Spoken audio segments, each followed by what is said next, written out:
Captain's Log Supplemental.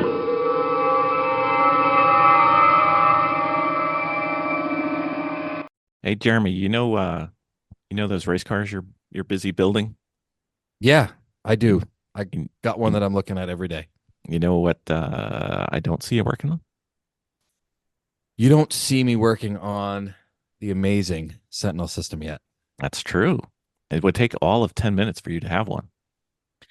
And it's very quick and easy to install. It is. It is. And we could watch you when we are not at the race with you and see how you're doing. And then we can call you up when you get out of the car and tell you everything you did wrong. And I love that because so many years I've been driving and not been able to see what I'm doing. I know. And now we can. I know. You know what I'd like to do with the video? My most favorite thing is I take the video and I load it on YouTube and then I send it to my coach and say, look at 26 minutes and 17 seconds. Look at this one lap and tell me what I can do better. And every single time, you know what they say? Everything. Exactly. Precisely.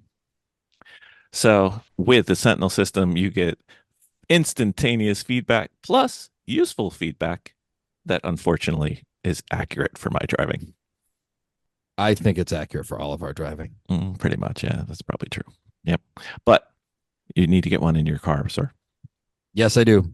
And with the discount code that you're going to tell everybody, they can save 10% on this awesome system. Yep. Trouble-free. I haven't had an issue getting video every time we've gone out with the Sentinel. It's always worked. Can't say the same for some of the other systems we've tried. So I don't know. It's on the podcast notes down there. Don't do it while you're driving, though. We like to have our listeners live. It's good.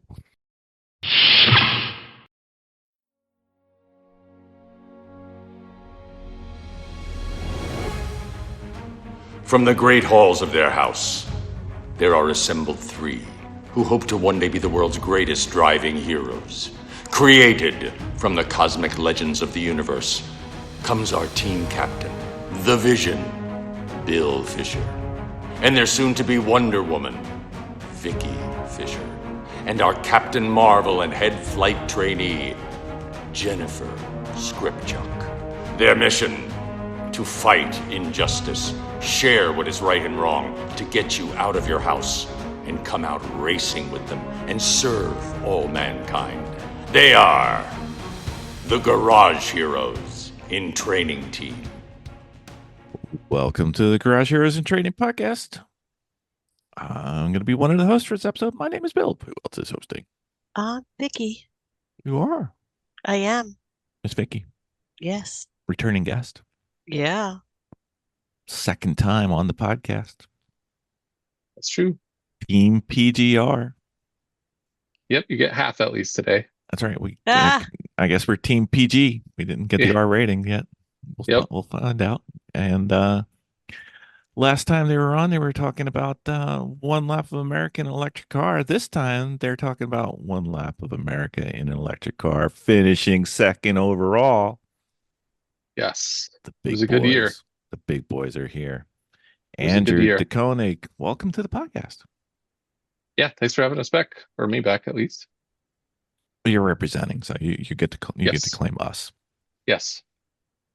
So you didn't learn your lesson. You said no. This EV thing. I think there's something to it. I think you showed everybody there's a lot to it. Yeah, it was a good year. This was actually trip 5 for us Yeah? in the EV. Oh, there was all Yeah. 5 were in an EV. I didn't know that. Okay, I did a bad posting last time we did this, so No, I'll be a that's better okay. host this time. That's So okay. there was 5 of you in it, or there were 5 vehicles? 5 years. No, this is 5 years. Yeah. Oh, 5 years. Okay. Yep. So the first 2 years we did it in a Model 3. I don't remember which one we talked to you after. Oh, that's right. We did do the Model 3. That's right. Yeah. That's right. Yeah, We talked so- about that. Model 3 is good. Fun to drive, good dynamically once you get some parts on it. But it wasn't going to win. So the last 3 we've done in a Model S Plaid. Mhm. And the first one, which was 2002, it was 3rd place, which was really good. We were very happy with that. We really didn't have a shot at first place though. Mhm. So our idea, with the plaid was go faster, run up front if we can, Right. and and try and win, try and prove that an EV can win. Because like the whole one lap thing is like you can have a car to win, you can do all the right stuff, and you still might not win. Yeah. Because it's everybody against the vent and all that stuff. So, we were third, but we really didn't have a chance to win last year. It was kind of a tough year for prep.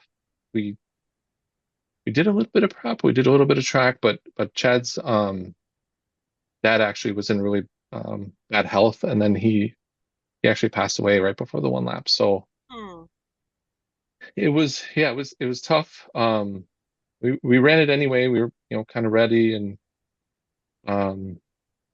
we wanted to run it kind of on in memory of him. He kind of was supportive of Chad and of our team and of the event and everything. So, but no prep, low prep, man, that's really difficult with the one lap. So we ended up having like a mistake in our setup, and it wore out our tires prematurely. Lots of toe out in the front. Lots of toe out in the front. So we still made it around. We had a friend get a tire for us and all that kind of stuff. But again, we didn't really prove, that the car could run up front, potentially win. So this year, didn't really change the car too much, but went back at the event and still trying to prove it could win. And this year, I think we did that. We didn't actually win, of course, because it was close though. It was close. It was very close. Yeah. Going into that last event at Putnam, I guess, the last two track events, we were down like 20 points or something like that, maybe 25, somewhere right in there. And then the Team Goodyear was in first place with Dave and Nick. Goodyear guys, really good drivers, really good car, 911 Turbo S, lightweight. They know what they're doing. Yep. And might know a thing or two about tires. Yeah, exactly. Exactly. So we beat them still at Putnam. That's a whole crazy story how we got to Putnam, but like right at the end there, we were down 5 points with the dry skid pad to go. But unfortunately, our tires were in really bad shape. Some of the Michelins, I don't know, it was kind of a weird year. Some of the Michelins really took it on the chin. One car had to go out because they completely wore theirs out for no obvious reason, and ours were not in good shape. So when we got to this dry skid pad, we really didn't have a lot of tire left, and they did. So it wasn't particularly close at the very last event. But overall, we still hung on to second, and that was a good result. And for us, the key thing was just proving that EV could win.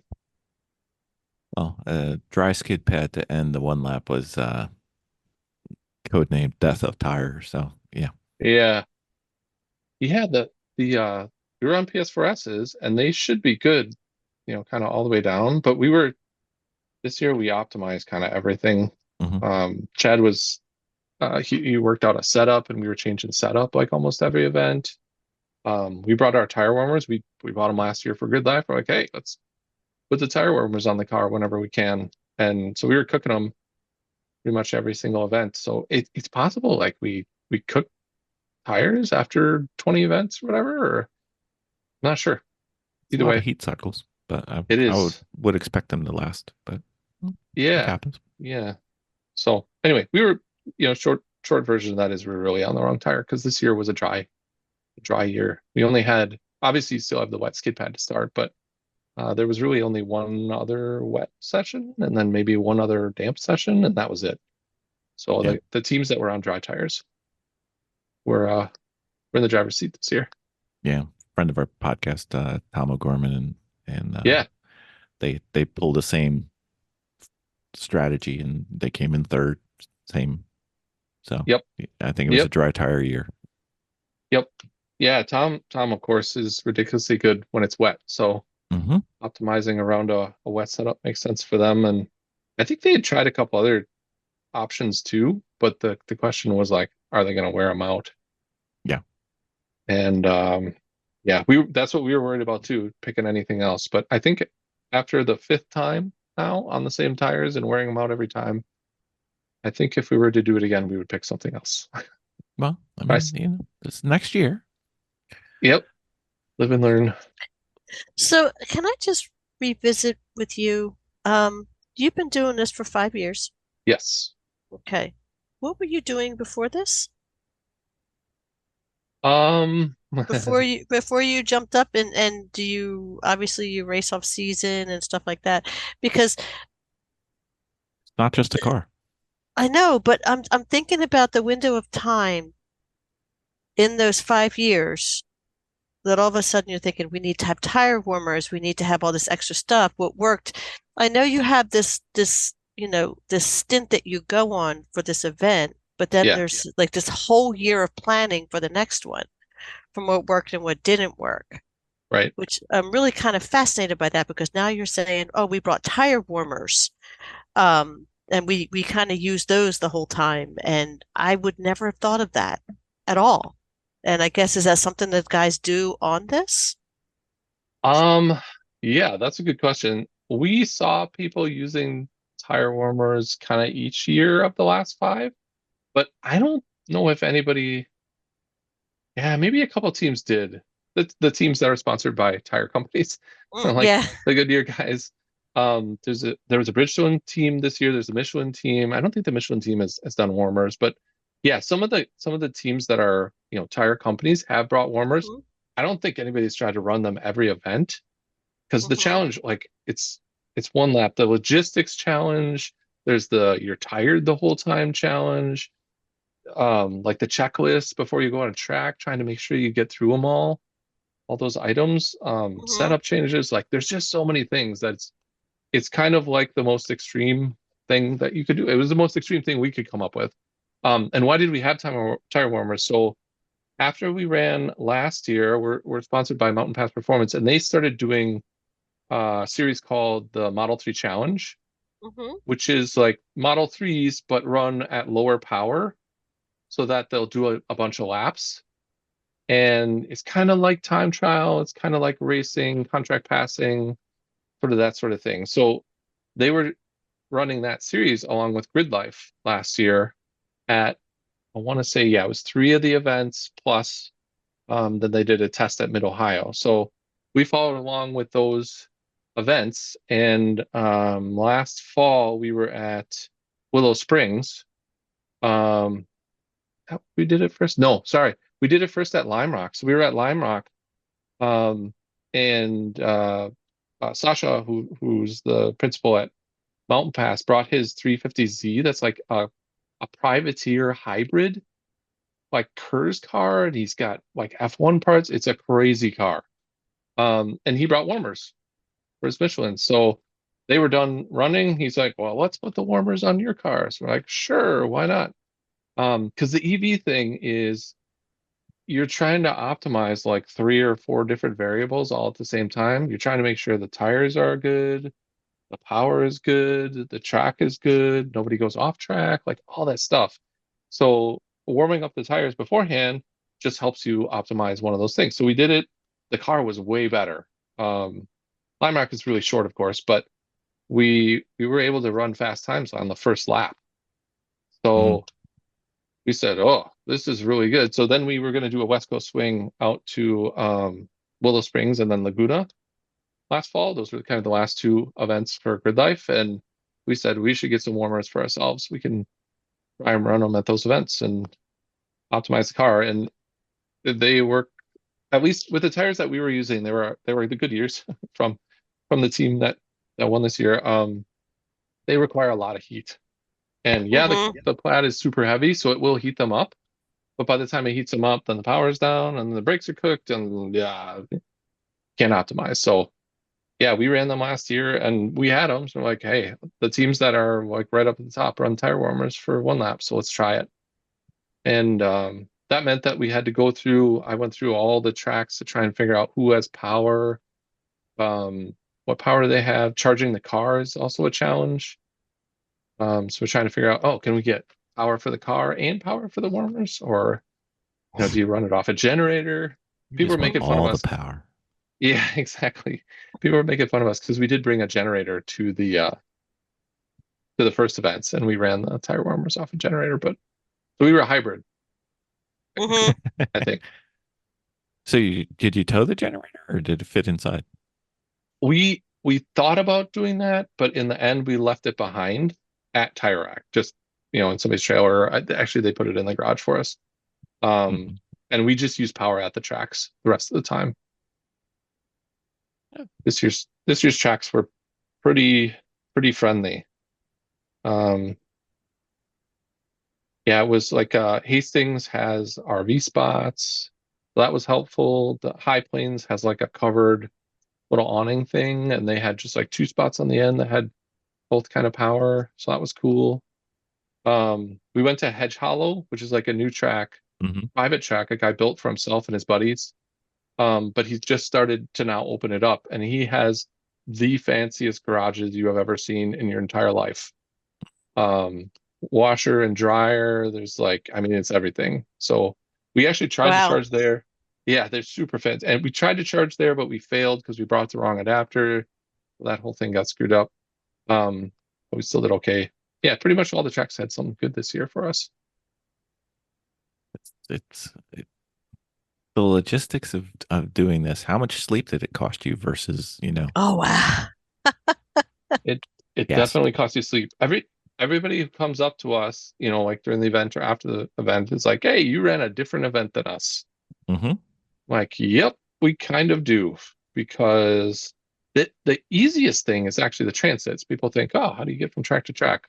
I think we talked about that a little bit last time. The Yeah. supercharger Yep. network's really good, right? So there's not really any problem getting from track to track anymore. It does take a little longer, but if you qualify up front, you get to leave the track earlier. You kind of like a 2-hour head start on everybody, and it works out. But yeah, to charge for the track and then also add the logistics of doing the tire warmers on top of it was a lot. I would guess we get probably like 45 minutes less sleep in the evening, and then probably half an hour to an hour less sleep in the morning. So after It the adds fifth up. day, yeah, after the fifth day, we were just dragging. The transits this year were pretty long too. So, every year it's a little different. Routes a little different. There was 3 transits that were like 650 miles, and I think 2 of them were in a row. A couple tornadoes. Yeah. Or Yeah, that was crazy too. attempted tornadoes, but Yeah, I don't think anybody got it. That's the other funny thing about the one lap. Like, you're in it, you're doing it, but you don't hear the stories from everyone until afterwards. right. The cool thing this year, they had a Discord, so like people were chatting back and forth. There was a guy who was doing like a weather report for everybody as we're driving to the next track.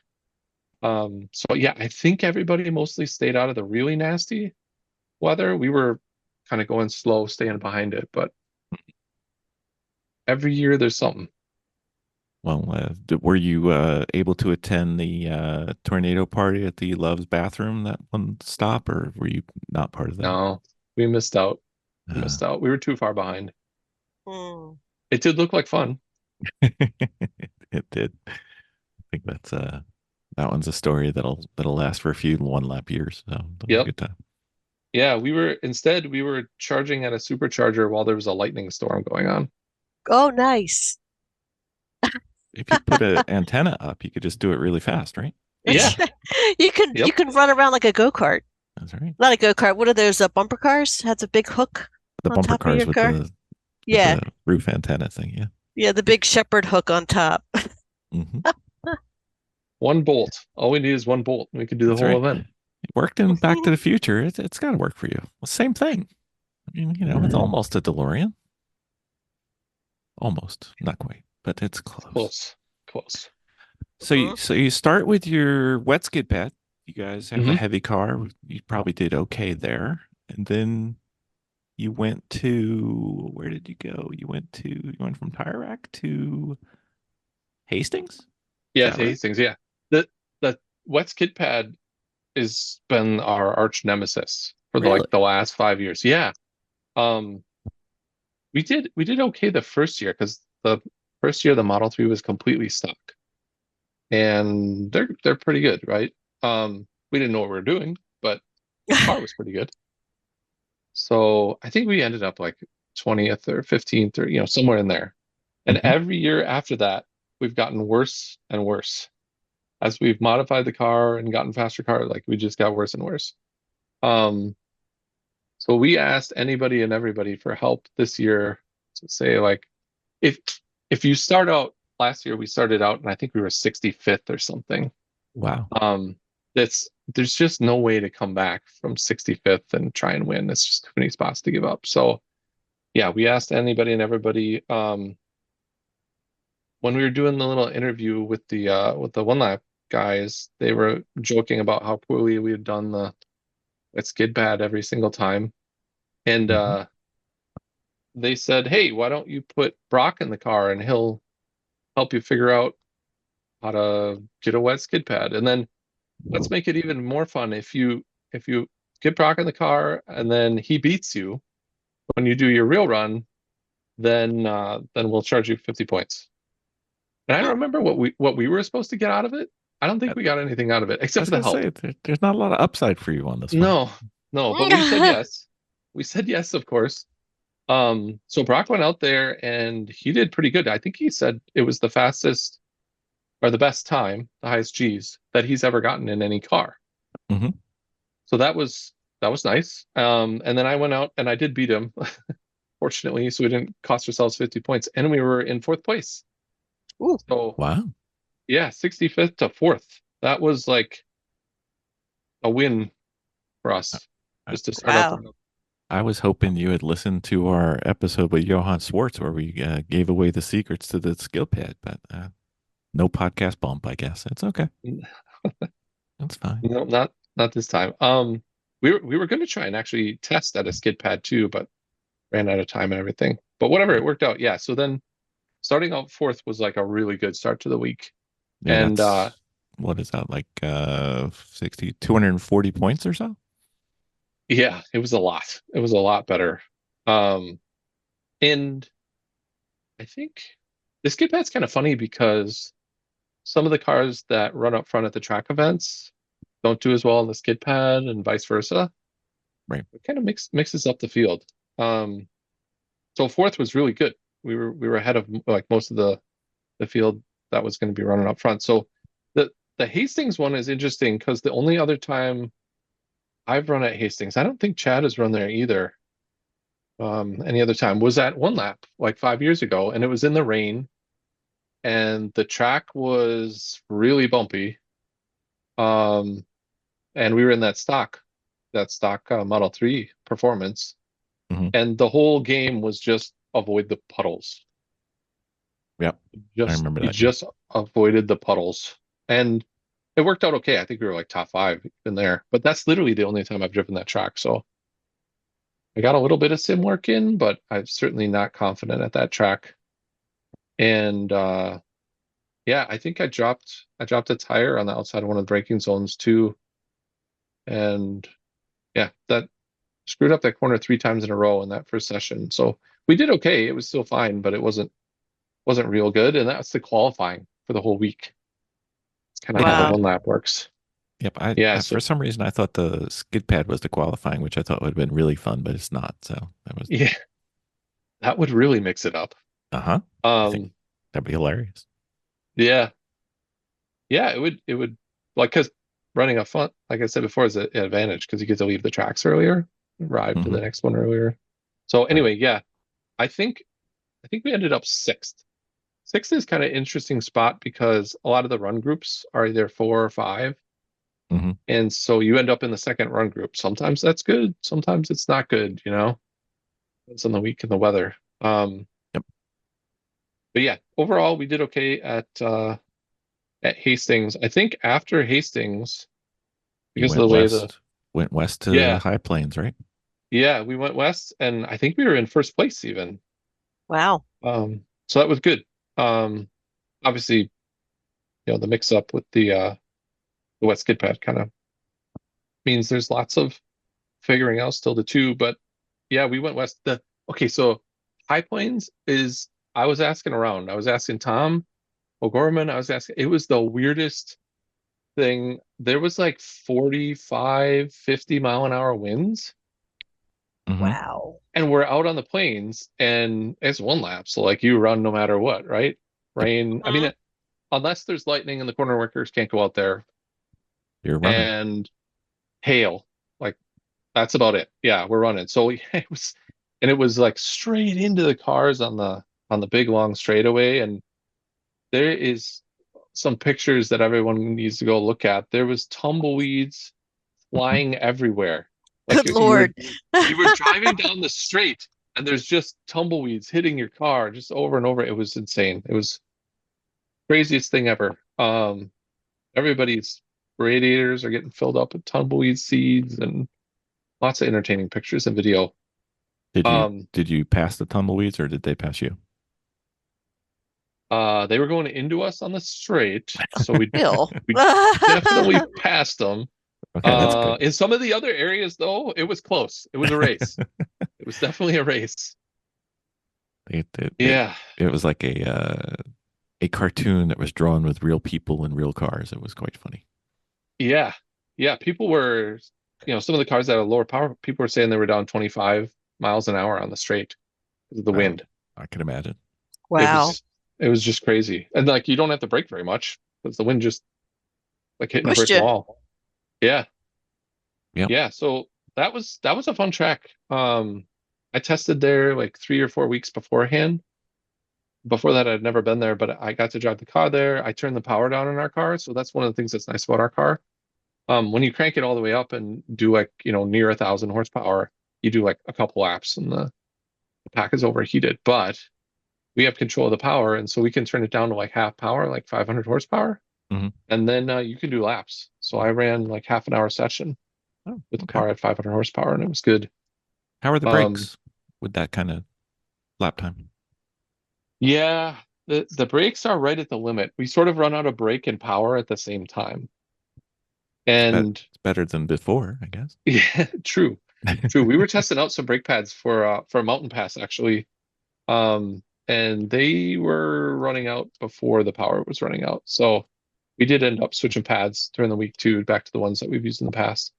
Yeah, he's still gonna work on it a little more and see if they can come up with an even better pad for us. Well, you got a lot of speed and a lot of weight there, so it's a challenge. Yes, for sure. Yep, we've done some custom work on the front of the car to try and get cooling air right directly to the brakes. Mm-hmm. Like ducts in the front that are not stock, and then we 3D printed some like tubes that go in through some of the components, and then I made aluminum backing plates like we've done on previous cars that we've run in the past. That's So amazing. that helped. It definitely helped. It's pretty cool stuff. But yeah, they still run super hot. Our brake temps, like just for reference, our brake temps run at like 900 C, Oof. 950 C peaks. Yeah, so they're pretty hot. That's not it's good. such a weird car because like if you run the car at 500 horsepower and then you're using regen to brake, you like hardly have to brake at all. And the brake temps don't get hot at all. But if you crank it all the way up to max power, then the brake temps just go through the roof. So for the most part, we didn't have any problem with that after high plains. They were pretty good. Wow. And my usual answer for tough braking is to just call Wendy from Porterfields and she'll set you up. I don't know. You guys are a challenge. We've tried a bunch of different ones. We probably need to try even more. Yeah. The other thing is this week, so we're trying to optimize the car, right? Like the tire warmers, all this stuff, setup changes. This week we were not running the car at full power ever. Really? The whole event? The whole event. Yep. So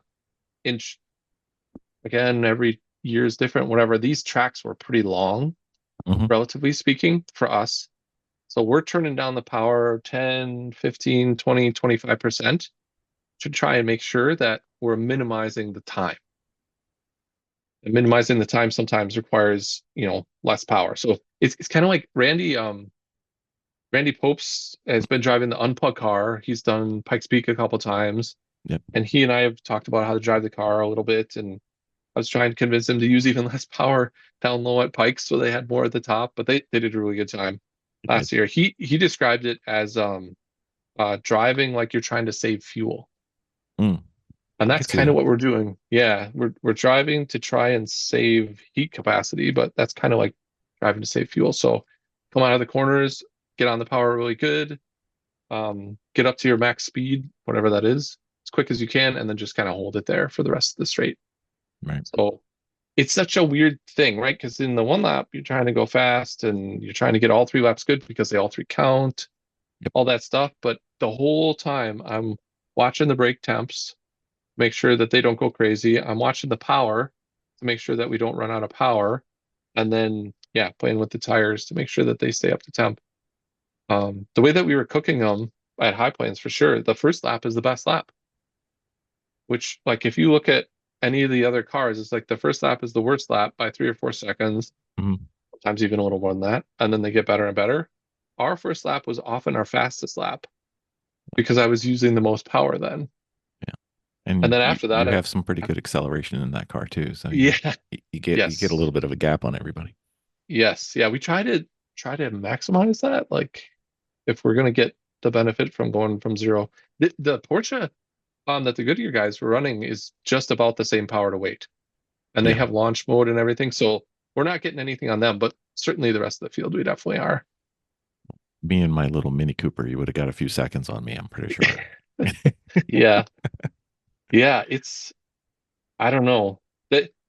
The acceleration in the Plaid when you go Mhm. is it's like a mind warping thing. It's like tunnel vision. At least for me, it's like you get the head rush for the blood, like leaving your head, and that the track in front of you kind of narrows to a small circle for a few seconds, and then the acceleration starts to slow down a little. But 18 times of that in a week will mess you up a little bit. Yeah. It's physically uncomfortable, I think is the It best way is. I've heard people put it. It is. Yeah, when we first tested the car at Heartland Park a couple of years ago before the one lap, the very first time I drove it, they told me they had given me low power mode, but they hadn't. It was actually running max power. And the first lap that I did, I was like, I do not know if I can get used to driving like this. This is, And you're thinking, and there's more.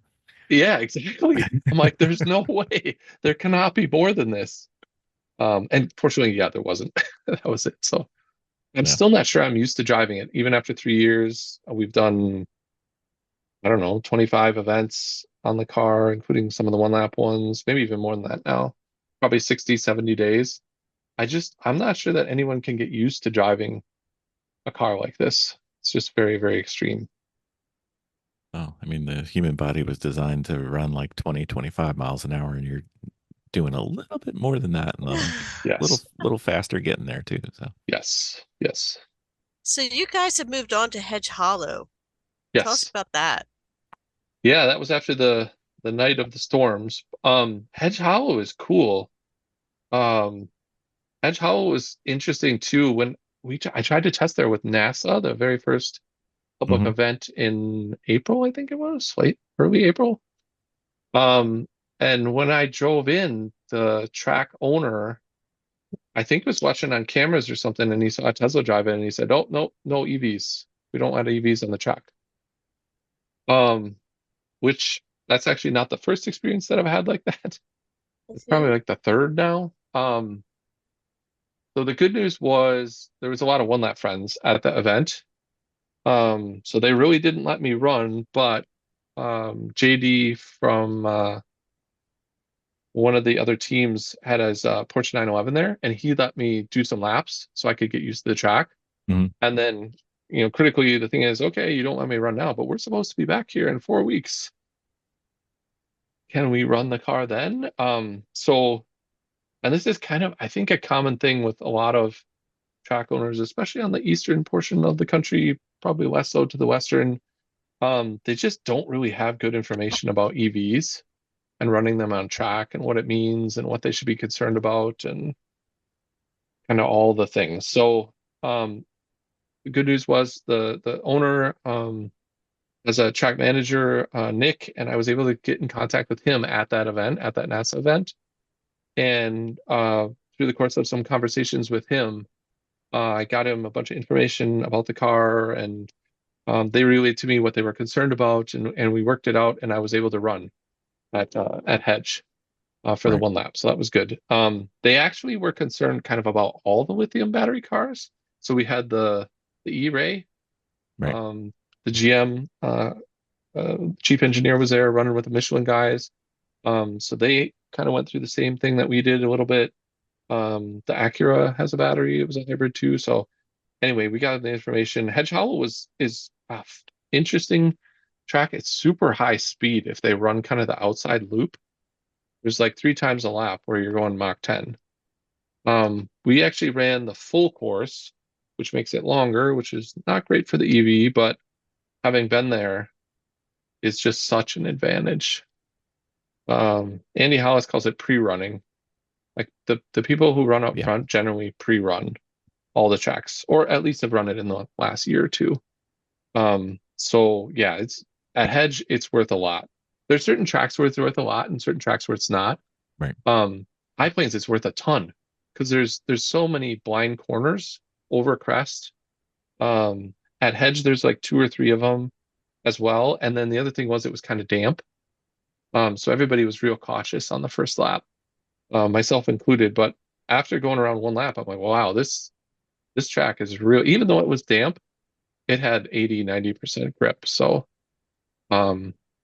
it helped slow down the cars a little bit for us, so that we didn't have to use quite as much power. But it was good. It was a fun track.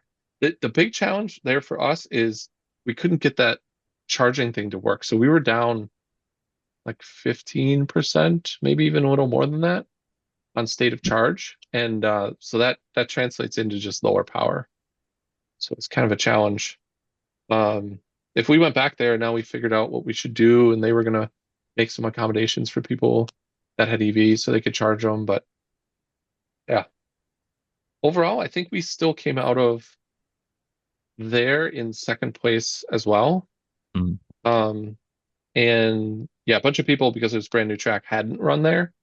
So there was like a clear difference between the teams that had and hadn't. And so some of our main competitors, at least the people that ended up in the top 10, they were a little lower at Hedge just because of that. It's a fairly tricky track too. It's not, just turn left, turn left. Yeah, there's 2 or 3 points where it's that blind over crest that I was talking about. It makes it real tricky. Mm-hmm. Yeah, but fun. The other funny thing, like, because we're the EV and we're doing the different event, like as soon as we're done with the track, we're immediately leaving to go charge somewhere. At Hedge, it was like 25 miles away. And that gets us up, as high as we can, and then we drive back to the track and then we start charging again. So like we miss out on all the conversations that everybody has in the paddock. We missed out on the barbecue. They had a really good barbecue place that came in a food truck. We missed out on all that stuff. But I guess that's the EV thing. You can call us next time. We'll do a podcast for you. It'll be fine. So you missed out because obviously you had to do the charging? Yeah. Yep. Oh. Yeah. I think that round trip was close to 2 hours. And that was a funny one too. The first time for everything, like for whatever reason, when we were supposed to start at 8:30, there was still people walking the track. And Really? they weren't like close to the beginning. Yeah, like everybody knows you're supposed to be off the track. So it took them almost a half an hour to clear the track of all the people that were walking around. So, for most people, no big deal, whatever. But for us, that cuts down half of an hour of our recovery time to charge and do all the stuff. So yeah, that hurt us too a little bit. I guess it not being fun. Well, what about the National Corvette Museum?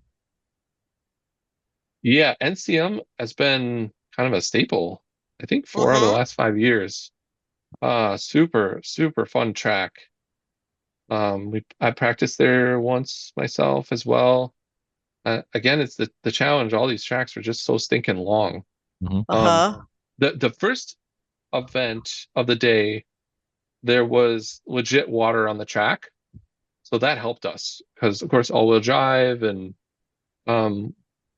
padded setup. Obviously, we used it on the wet skid pad. He transitioned the car over to kind of a wetter setup, and the car was really good. I don't think we got first, but we were up there. We were like top 3 in that first session on a track where we thought that we wouldn't do very well. Mm-hmm. So, yeah, that was really, it was helpful that it was raining. Everyone got in. It was a strange event too, because normally one lap is done the autocross like right away. There's that SCCA region that does like a normal SCCA autocross at the Grissom Air Force Base, Yep. just north of Kokomo in Indiana. This year, for whatever reason, we weren't doing that. So NCM, I guess, had talked to Brock and said, "Oh yeah, we can set up an autocross in the parking lot because they have a huge parking lot. They got go-karts, they got garages, all kinds of stuff, right? Super nice facility. But the autocross that they set up was really kind of strange. I'm not an autocross person. The only autocrosses I've ever done are at the one lap. The car's really good, so we finished okay in the autocross in the last years, but this was more like a tunnel of cones. Yeah. And like 5 turns. Yep. That was it. It looked funny, like watching it. I was wondering what it was like to drive it. It was very odd. All the autocrossy people were kind of, I don't know if angry is the right word, but confused and yeah. There was no, so like I don't know the autocross terms, but normally you have cones and then you have like pointer cones. Pointer cones, yeah. So that you know like which way to go through. There was none of that. So when you sat at the start finish and it was like, I think it was like a right, left, right. Actually, it started out left. So left, right, left, right. It was very hard to tell which cones you were supposed to drive through. And then you start to go, and on my 3rd run, I think. Yeah, I think it was my 3rd run. I mistook a cone that was on the right for the left. So I almost like just drove completely off the course. I'm like, oh no, and spun around, and it was just kind of messy. The whole thing was just kind of messy. And I ran into a cone too. The car's like a barge. So you don't even know when you run into cones. It's just like, no, I have a Miata too. Like if you hit a cone, you're going to know you hit a cone. Yeah, for sure. And the Plaid is just like, oh, nothing. Not even a bump. And that was on our best run. We actually timed them. We would have been like right behind Tom. Tom, of course, very good autocross, and he's in the GT3, and he can do an autocrosser too. All the good stuff. Yeah. So he was first. We probably would have been second. It's just a weird event.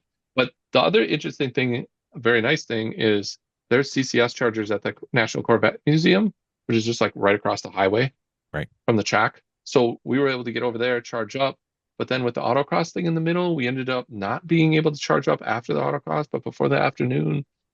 So it was it's just, we have a plan. You go into one lap with a plan for each event, but then you just have to roll with it.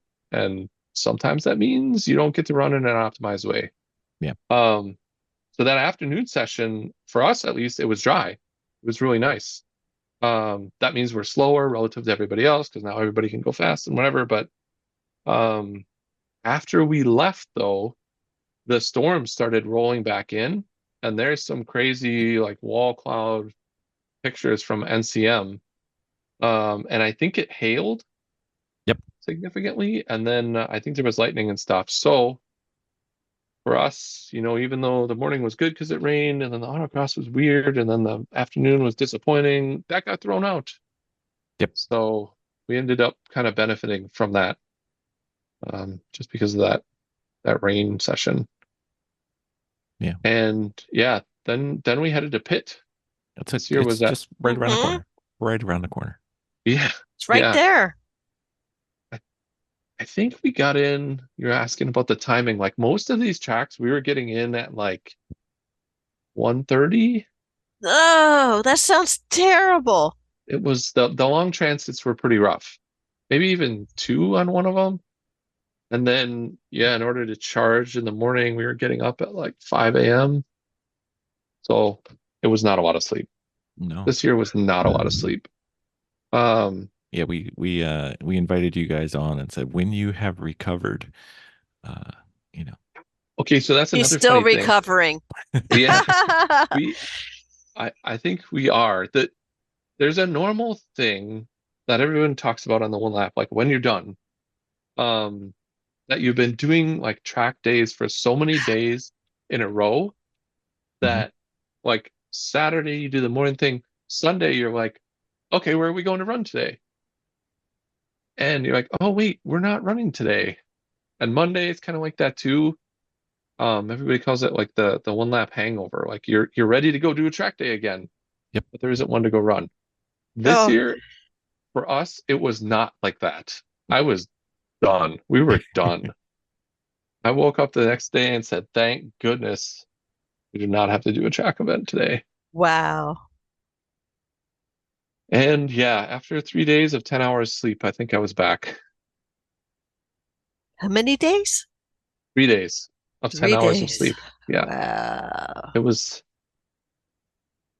all that optimization just sucked it out of us. We were trying to sleep. Our car is like one of the most comfortable ones to do the transits in. Like Scott Robertson was in that Cardinal. You saw that it's kind of like a kit car kind of thing. Yep. It's like body, aluminum body panels. Some of it's Eric was with him. Some of it's like open to waters. Like that is a horrible transit. I can sleep inside the Tesla for an hour or two each night. Chad sometimes got half an hour. So we were able to sleep in there. It's comfortable. It's quiet. We got podcasts going. We've got music, all kinds of stuff. You better watch that. You'll be sleeping if it's our podcast, sir. We were listening to books too. I think we listened to 2 books this year. Wow. So yeah, it's again, we're just running a different event Yeah. than everybody else, but all competing. So yeah, the one to Pitt was like that too. I think it was close to 2 a.m. 2 a.m. when we got in, and we parked next to like a Ford dealer or something. I think it was a Ford dealer because they have chargers at those sometimes now for some of the Mach-E's. So that allows us to charge up at least a little bit overnight. And Pitt was another one where, there was potential for rain. It was kind of damp. It wasn't damp. The fun thing about that was I got to test that Pitt race on like 3 weeks ago on a Monday when they just had like a, it was right after the Lemons race. Oh, we were there. Race weekend. Oh. Yeah. So they were talking about that race and that like there was, tracks all over the grass everywhere. Oh, it was wasn't us. awful. Wasn't us. It was terrible. It was a terrible, terrible event. It's like super wet, right? Yes. That's what they were. Windy. Windy and wet. The best thing ever. Wind was constant. Yeah. Yep. I think they were suffering a little bit of a Lemons hangover when I talked to them that Monday afterwards. But there was 10 of us. Yeah. Exactly. There was 10 of us. Like 3 of them were like full out race cars, like a Viper Comp Coupe and some sort of older race car, and then there was like 3 or 4 of us that were just in like street cars, and there was me, and I picked up a rental racing team car, a nice Dodge Challenger, and I just went out there and ran it until they kicked me off, and so I just got lap after lap after lap, which was really cool. The car wasn't very fast, but just I don't know. I enjoy just doing laps like that over and over again, which is kind of silly because it's silly because the Tesla is the opposite, right? You get almost no laps, at least at high power, high speed. But I got over 2 hours running the rental car lap after lap, which was awesome. So when we came back to there, I think it was a little damp in the morning, but again, the track was actually in really good shape for one lap. So it was like 90%, I would guess. It's pretty grippy in the rain, unless it's outstanding rain running. Yeah. And then there's like 2 or 3 places on that track where you're coming out of corner, going up the hill. One of them for sure. You're going up the hill. One of them really up the hill. Yeah.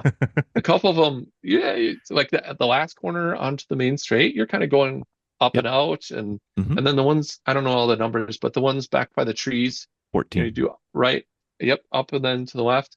So all of those places are like killer for us because our car makes power wherever you are in the speed during the rev range, right? Right. So that was our best event. I think we ended up first in the morning. And actually that was, even though we were in second overall, like for all these events, we weren't getting first. We were just, getting top fives over and over again. And I personally think that's like one of the secrets of the one lap too. Tom has talked about it before too. Like you do not have to get first in all the Right. events or even many of the events Right. to win. Consistency. It's a marathon. It's just consistency. So even when, we had the problem charging at Hedge or at NCM when things didn't work out, it's like, don't think about that. Don't worry about that. We've got a process. We know how to optimize the car. Just keep doing that. And at pit race, the first one, it worked out. The second one was a little strange too. There was rain coming in and it got it wet, but not really dampish. And Tom was, he kind of got shuffled back a little strangely. So he was like determined that the fact that it rained during his session was not going to hinder their position. And I think when he goes, into you don't want a intense determined mode, Tomo. No, what we didn't as competitors, that's for sure. Yeah, he's so good in the rain. He did that at Putnam a couple of years ago too with the Corvette. Just beat everybody and yeah, we did well. So we were kind of had fallen behind the Porsche, Dave and Nick a little bit, but all of these events we were just beating them by one position or two positions and just trying to gain back points. The other funny thing, the pit day was supposed to be the day when we did the drag race too. Yeah. And the drag race is like notorious for not happening. It basically almost never happens. It's a mythical beast. And no one ever really? happens. I have not seen it happen since I've been following this closely. Yeah, exactly. I've done it these 5 times in a row, and then I also did it back in 2006 with a friend. And so over those 6 times, we've had the drag race once in Brainerd, and that was it. Wow. Which stinks because we bought the Plaid, and the Plaid is ridiculously fast in a straight line. It's the one event that we know we would win. And then the other thing is they do the bracket drags, and Chad and I are not drag racers. Literally, the only time we've ever done drag racing is for this event, plus one time up at Brainerd to test. And he did really well when we did the brackets. In fact, the car's so consistent. Yeah. You put your dial in and you just do the same thing, and it gets the same number every time. So we could have gotten a bunch of points back there, but once again, it was canceled. And yeah, we did get like 2 hours back, I think. Yeah, because you skipped Quaker City and went straight to Putnam, right? Exactly. Yeah, it might have even been 3 hours, which, at that point in the week, Thursday, it's really helpful to try and get sleep. However, there was a ton of attrition on that leg. We drove from Pittsburgh over to Cleveland and then back down to like Columbus and then across to Indianapolis. I think it's on 70 or is it 76? I think it's 70. And there was 4 or 5 cars that had some sort of issue on that leg. Chris Mayfield, who was in the Lotus, who we know really well. On the way to pit, they had a problem, and then after pit, they were done. They broke a ball joint and blew a shock. On the track Corvette, or on the commute? On the transits. Yeah, on the transits. The tracks are nice and smooth. It's the transit roads that are brutal. The Corvette guys, there was a particular point in the I-70, like right when you went from Ohio to Indiana, where it just went to garbage. It was horrible. And they broke a wheel. The E-Ray, I guess they optioned it to have the carbon fiber wheels. And they shattered one of the carbon fiber wheels in between those two. So just go to Walmart. They have them right there, right on the shelf. Yeah, exactly. Exactly. They were traveling. They had 2 cars. The Michelin guys had 2 cars. One is like a Cadillac CTSV, really sedan, fast car. And so they used that car, ran it to tire rack, got their spare, brought it back down, and then they made it a few hours late, of course. the BMW 2002, which was this awesome car this year. There's some people that do one lap to compete. There's some people that do one lap for the experience. There's some people who do the one lap for the adventure. Mm-hmm. And just to finish. Yeah, just to finish. Yeah, and yeah, I think some people do it just to help everyone else finish too. But the 2002 was a super cool car this year. And they had some sort of issue with the motor, I think on the way to pit. Maybe they made one of the sessions at pit, I'm not sure. But the motor, I think, was done after that. They found a local 2002 guy.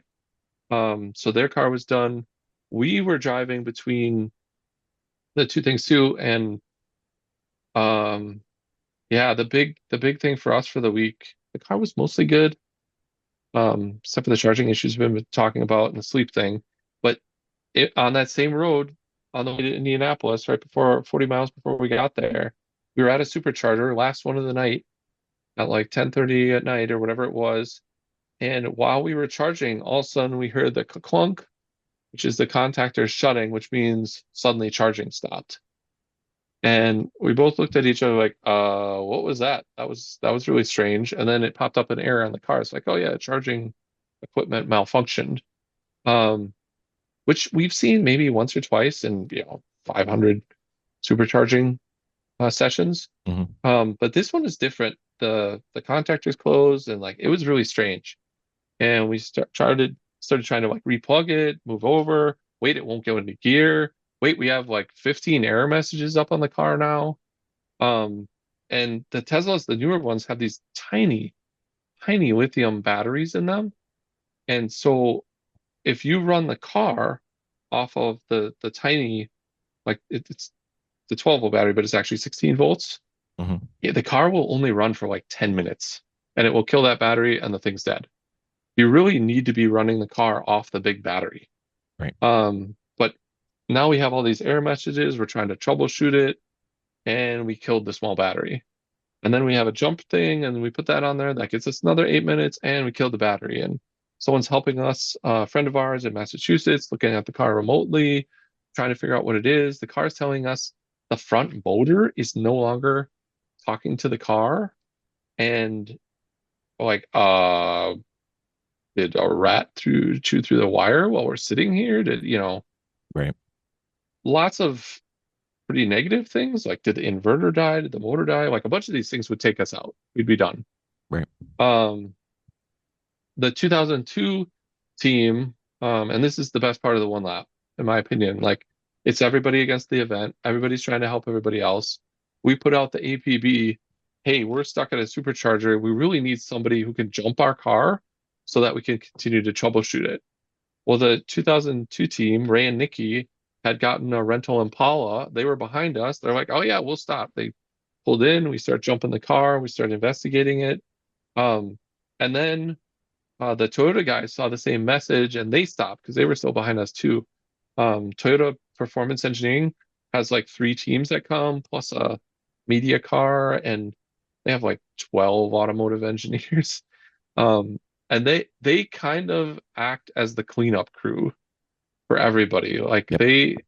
they always they're fantastic. First of all, they're good competitors and they have fun and all that other stuff, but they sacrifice, talk about less sleep. They sacrifice sleep, I think, pretty much every day to help somebody else try and stay in the race. There would be at least, 5, 6, 8 cars that would not have finished this year had they not helped them. And so they pulled over, they came in, they're looking at the car. We start doing like all sorts of continuity tests to try and see like, well, why did the motor disappear? And we're getting to the point, it's now 11:30 at night. Maybe it was 10:30 then. It was pretty late. It's raining. It's super windy and cold now. It's just really uncomfortable. And we're like, there's only a couple things left we could test. And they're very difficult. And you guys really just need to go. So you make the next day. And all 12 of the engineers and then Chad and I'm on the phone and we're all staring at the car and somebody says, there's smoke. And I'm like, smoke? Like, there's not supposed to be smoke. There's nothing Sometimes people, when the cars are charging, they see the condensation Mhm. coming out of like the radiator, and they think that that's smoke, but of course we weren't even charging then. And the smoke was like gone.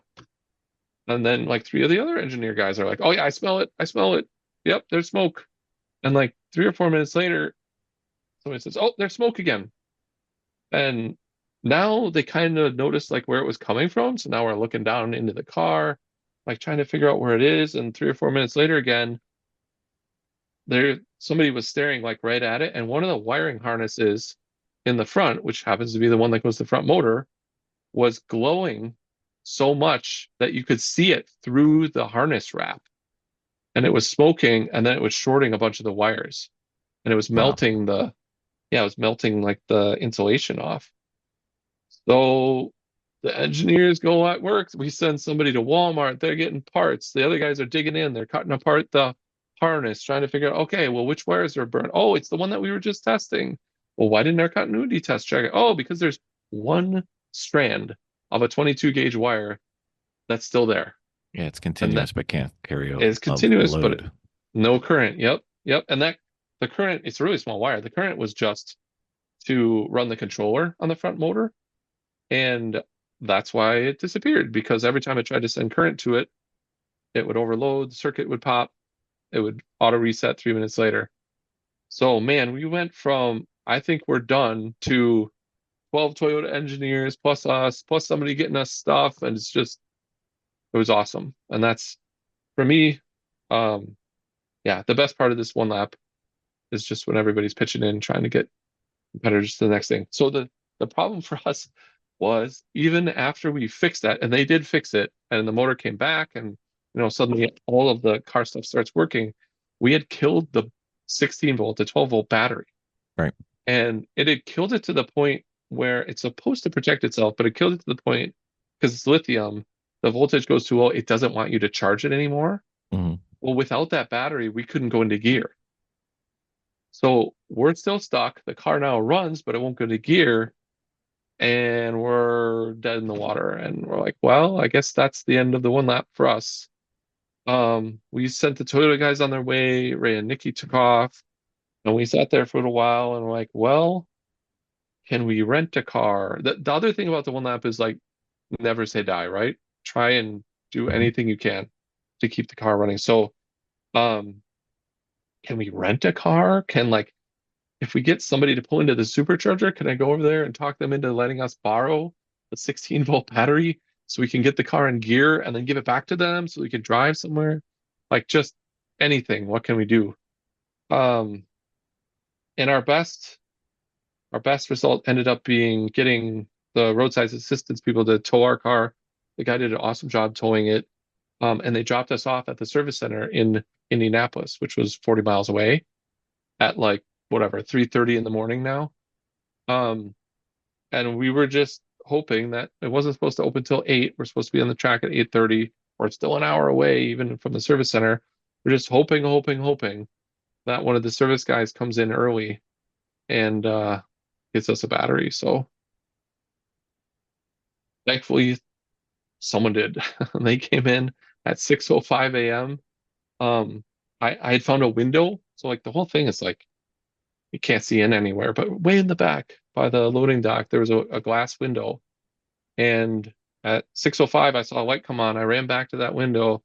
I was knocking on the door. I kind of scared the guy. He's working on somebody's Tesla. He came in early. And he came over. I'm like, we're doing the one lap. Our battery, 16-volt battery died. We can't get the car into gear. Can you just give us a battery as fast as possible so we can get back on the road to try and get to the track? And fortunately, he had seen our video. So like when he saw the car, he's like, "Oh, I know you guys. I know the car." And within 3 minutes, Wow. we had swapped the battery, gotten the car into gear, and we were back on the road, Wow. having whatever 2 hours of sleep in the car, Mhm. But we were back in the race. It felt like just You'd all already of those won. things. Yeah, exactly, exactly. We thought we were done. We're back in it, first, second, third, whatever. We felt like we were going to finish. The funny thing was we still had to do all the other stuff, right, to get to the track and get the car to run. So we had to charge the car. The chargers are not close to Putnam. Putnam's kind of out in the middle of nowhere. Mm-hmm. So we actually needed to charge twice before we got there. On that the Discord channel, I told the guys, yeah, we're gonna make it, but we're gonna be there like 3 minutes before our run group. And so we charged it, we're pulling in. The lady at the entrance is fumbling with the waiver. Like, please just give us something to sign so we can get in there. Mm-hmm. 3 minutes. It was exactly 3 minutes. We pulled in, a bunch of people ran from the paddock. They just yanked everything out of the car as fast as they could. I already had all the driver's gear on from the charger. So Right. I pulled out into the pit lane and we made it with like 20 seconds or less. Wow. No stress So there. that was yeah, it was just so stressful. And now I got to drive the car at high speed with no sleep and all that stuff. But it was yeah, for me at least, I don't know how Chad thinks about it. He was super stressed out about the whole thing too. But for me at least, getting to that start Mm-hmm. was the win of the one lap. So, and we did okay in that session, and I think that session was pretty dry. Yeah, that was the first time I've ever driven Putnam in the dry. I've only driven it 3 laps and the one lap in the wet. Mm-hmm. I was so tired, all the stuff going on. I got to the third corner and I thought it was a right and it was a left. Not good. And I'm like, Ooh. oh crap, keep the car on the track. It In the video it doesn't look as bad as I thought it was. But yeah, that was just, man, we need to wake up and drive and everything. But the other laps were good. It was the first lap that was really bad, just remembering the track. You were Mm-hmm. awake after that though. I was definitely awake after that. Yes, you Definitely were. awake. Yep. And then we did the afternoon session there was pretty good too. So like all of that stuff at all those other events had added up to, we were 20 points behind, I think, at Putnam, or 25, something like that. I think it was 20. And the first session, I think I was one place ahead of the Porsche, and then the second session, I think it was 2 positions. So we made up 15 points. So like literally at the end of all the track driving, we were 5 points behind, Which is Oh, one spot for those one keeping spot score at home. after, Yeah. however many spots, hundreds of spots. We were one spot behind, and we had the tiebreaker, because the tiebreaker, which I didn't even think about, but Chad was paying attention, other people were, the tiebreaker is total time for Mhm. the event. Yep. Oh. And the total time for the event, after I don't know how many, 18 or whatever, it was 0.3 seconds Yep. between the two of us. Yep. 80 hours, 59 minutes, 0.4 for you and 0.78 for them. Yeah. Just, It wasn't that's how close at all. Not Yeah. close at all. The whole week we were just so close. So what that meant was, yeah, we got back to that dry skid pad and we were effectively tied, because whoever won the dry skid pad Wins. would have been ahead. Wow. But yeah, unfortunately our tires were kind of nuked by then. So Yeah. They definitely had picked the right tire for the week. And I think that made a difference all week, not just in the dry skid pad. Mhm. So it feels like, oh, we were so close, and yes, that's true, but actually they were winning points on us with better tire choice the whole week. And they're very good drivers, and Mhm. they optimized their run really, really well. They were running tire warmers too. So like we were talking about that before. They're one of the teams that's one of the tire manufacturers, and they were running tire warmers. And I think, really, if you want to optimize, kind of have to, because it's just worth 2-3 positions every track. So after 80 minutes, well, 81 minutes essentially of track time, because the transits don't count, Yep. you were conquered the entire field by 0.3 of a second. Yep. Yeah, pretty wild. Pretty wild. I think so. Even though we hadn't proved that we could win the last couple of years, I think we had already proved that the car was very fast. Mhm. So I don't think that anyone was surprised this year, at least, that we No. were running up front. But being able to do it, track after track, pad changing the setup, almost every time, doing the tire warmers, getting all the stuff. It was really, really, and charging, right? Charging for the track. It was really, really difficult, but I feel like all of that effort paid off.